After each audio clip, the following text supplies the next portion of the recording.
Navigating the world of online contracts just got a whole lot easier.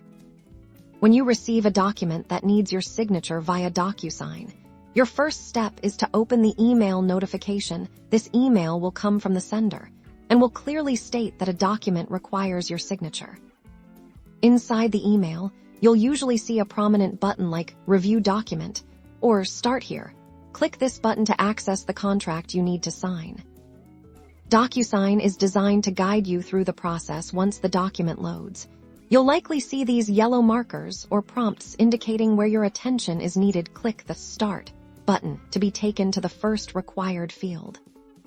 The most important part is your signature. You'll encounter fields asking for your signature. DocuSign offers a few ways to handle this. You can adopt your signature, which uses a pre-saved signature, or you can choose to type your name. If you type, DocuSign will automatically generate a signature font for you. Let's say you choose to type. Simply enter your full legal name into the provided box. DocuSign will then present you with a selection of signature styles. Choose the one that appeals to you most. You can also draw your signature by hand if you prefer, by clicking the Draw option and using your mouse or touchscreen.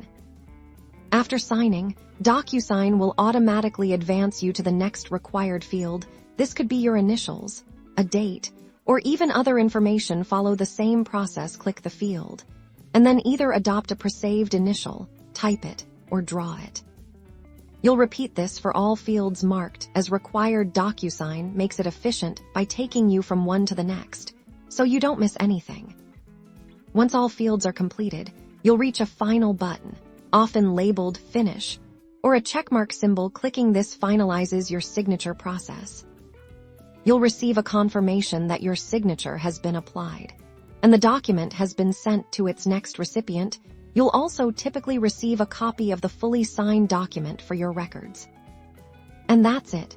You've successfully signed your contract securely and digitally. For more tips and tutorials, be sure to subscribe.